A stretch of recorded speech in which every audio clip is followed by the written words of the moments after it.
আসসালামু আলাইকুম। আজকে বানাবো গুঁড়ো দুধ দিয়ে পুডিং। আজকের পুডিংটা সম্পূর্ণটাই কিন্তু গুঁড়ো দুধ দিয়ে বানাবো। এখানে আমি গুঁড়ো দুধ নিচ্ছি 1 বাটির মতো, এখানে চিনি আর 3টা নিচ্ছি ডিম। তো দুধটাকে এখন আগে কুসুম গরম পানি দিয়ে একটু গুলিয়ে নেব।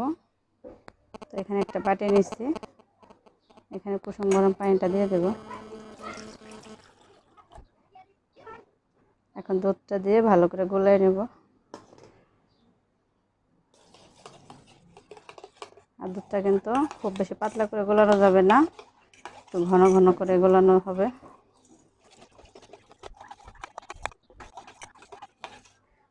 দেখুন দুধ কিন্তু খুব পাতলা হয় নাই।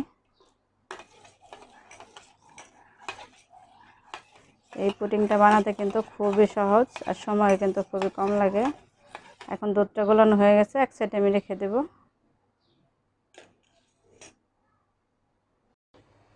এখানে একটা বাটি নিচ্ছি এরকম, যেটাতে আমি পুডিংটা বানাবো সেই বাটি। তো দুধটা আমি গোলায় রেখে দিচ্ছি আর এখানে চিনি দিয়ে দেবো ক্যারামেলটা বানানোর জন্য।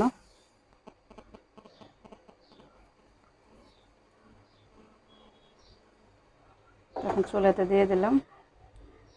এখানে কিন্তু পানি দিলেও চলবে, না দিলেও চলবে, পানি দেওয়ার কোনো প্রয়োজন নেই, চিনিটা আস্তে আস্তে করে গলে যাবে।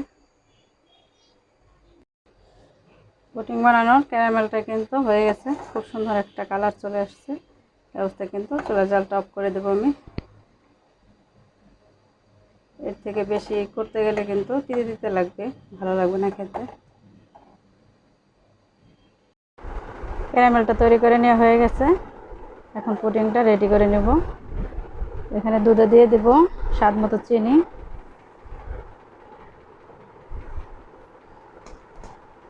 চিনিটা ভালো করে গুলিয়ে নেব।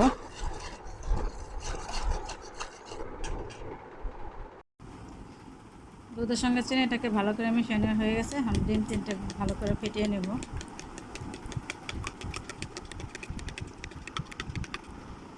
ডিম 3টেও কিন্তু ফেটিয়ে নেওয়া হয়ে গেছে, এখন আমি দুধের সঙ্গে মিশিয়ে নেব।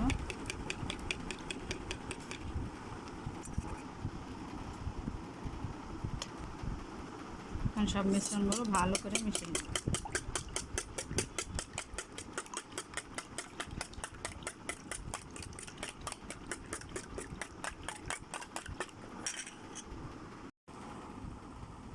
পুডিংয়ের মিশ্রণটা এখন ঢেলে দেব চাটনিতে।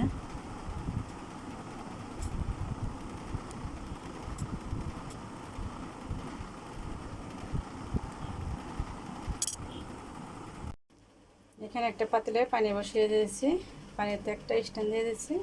এখন পাতিলটা ঢেকে দিয়ে দেব, 15 থেকে 20 মিনিটের মতো রেখে দেব, তাহলে কিন্তু পুডিংটা হয়ে যাবে।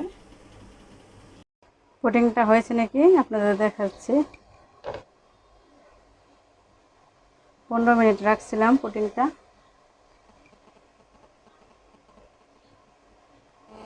দেখুন একদম কিন্তু কাঠিটা পরিষ্কার আসছে। 15 মিনিটে কিন্তু পুডিংটা হয়ে গেছে। দেখুন ঠান্ডা করে তারপরে আপনাদের আমি কেটে দেখাবো কেমন হয়েছে। গুঁড়ো দুধের পুডিংটা একদম কিন্তু ঠান্ডা করে নেওয়া হয়ে গেছে, আর দেখুন পুডিংটা কত শক্ত হয়েছে। এখন আমি পুডিংটা কেটে নেব।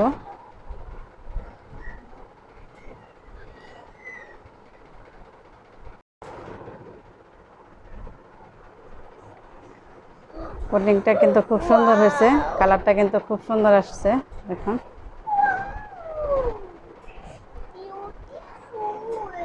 আমি আপনাদেরকে এক পিস কেটে দেখাচ্ছি কেমন হয়েছে।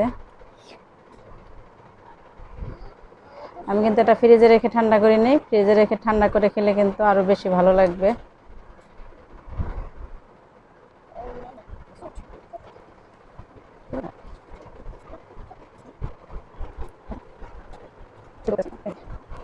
দেখুন কতটা শক্ত হয়েছে পুডিংটা।